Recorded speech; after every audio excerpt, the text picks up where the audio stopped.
بسم اللہ الرحمن الرحیم۔ شکاری خود شکار بن گیا۔ مکہ مکرمہ میں ایک عورت رہتی تھی جس کو اپنے حسن لافانی پر بڑا ناز تھا۔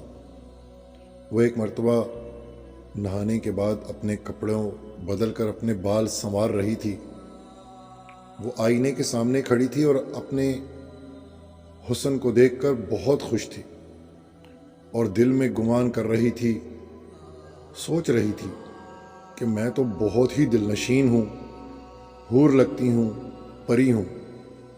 اچانک اس نے اپنے شوہر کو بڑی ادا سے دیکھا اور اس نے بڑے نخرے سے پوچھا کہ ہے کوئی مرد ایسا دنیا میں جو میرے حسن کو دیکھے اور میری تمنا نہ کرے؟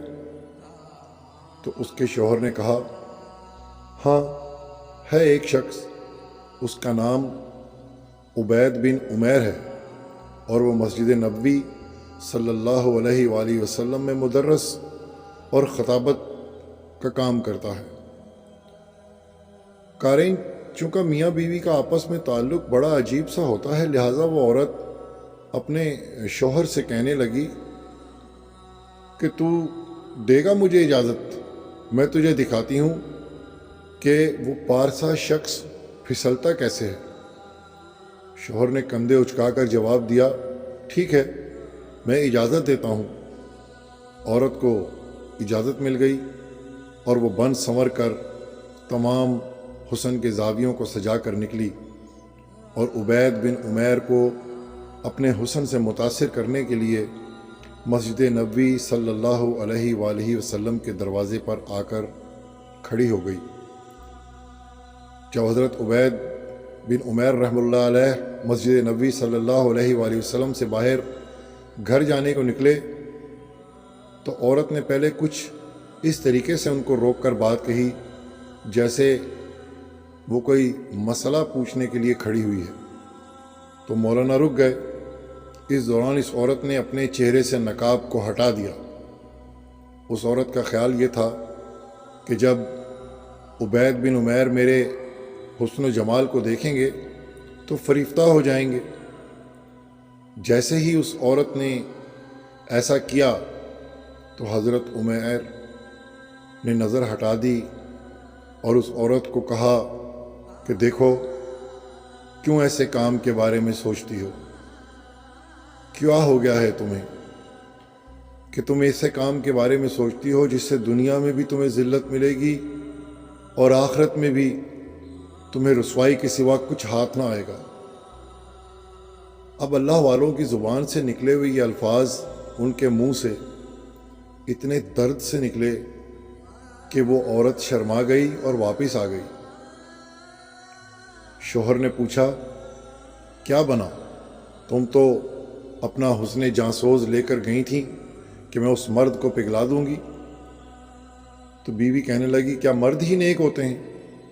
عورتیں نہیں نیک ہو سکتی؟ اب میں تمہیں نیک بنوں گی اور میں تمہیں نیک بن کر دکھاؤں گی۔ پھر دنیا نے دیکھا کہ حسن و جمال رکھنے والی اس عورت کی زندگی کے دن بدل گئے۔ اس کے بعد وہ روزانہ اپنے خاوند سے پوچھتی عشاء کے وقت کہ سنو، کہ تمہیں مجھ سے کوئی حاجت تو نہیں؟ تمہیں میری ضرورت ہے؟ اگر وہ کہتا کہ ہاں تو وہ عورت خاوند کے ساتھ وقت گزارتی، اور اگر وہ کہتا نہیں تو جبہ پہن لیتی اور ساری رات جائے نماز پر عبادت کرتی رہتی۔ اس کا خاوند کہا کرتا تھا کہ پتہ نہیں عبید بن عمیر نے ایک فکرہ بول کر میری بیوی کو نیک کیسے بنا دیا۔ وہ کہتے ہیں نا کہ شکار کرنے کو آئے اور شکار ہو کر چلے۔ تو یہ کیفیتیں ان کی اس لیے تھیں کہ پروردگار عالم نے ان کے دلوں میں ایک اثر ڈالا ہوا تھا۔ ایمان کامل ان کے دلوں میں رچا بسا رہتا تھا۔ اللہ کی وحدانیت پر ان کو یقین تھا، اور یہ نہیں کہ صرف بڑے لوگوں کا یہ حال تھا، بچوں کا بھی یہی حال تھا۔ اور وہ وقت انتہائی اچھا وقت تھا۔ معزز ویورز، اپنے دلوں میں چھپی ہوئی اللہ جل جلالہ کی اس محبت کو ڈھونڈنے کی کوشش لازمی کیا کریں۔ نہ جانے کون سا لمحہ قبولیت کا ہو سکتا ہے کہ ہمارے عمل کی کوئی تاثیر ہماری زبان پر بھی آ جائے اور ہم بھی حضرت عبید بن عمیر رحم اللہ علیہ کی طرح اللہ کے مقرب بندے بن جائیں۔ والسلام علیکم ورحمۃ اللہ وبرکاتہ۔ آپ سے گزارش ہے کہ آپ ہمارے اس چینل کو سبسکرائب کر دیجئے تاکہ ہمارا حوصلہ بڑھتا رہے۔ شکریہ۔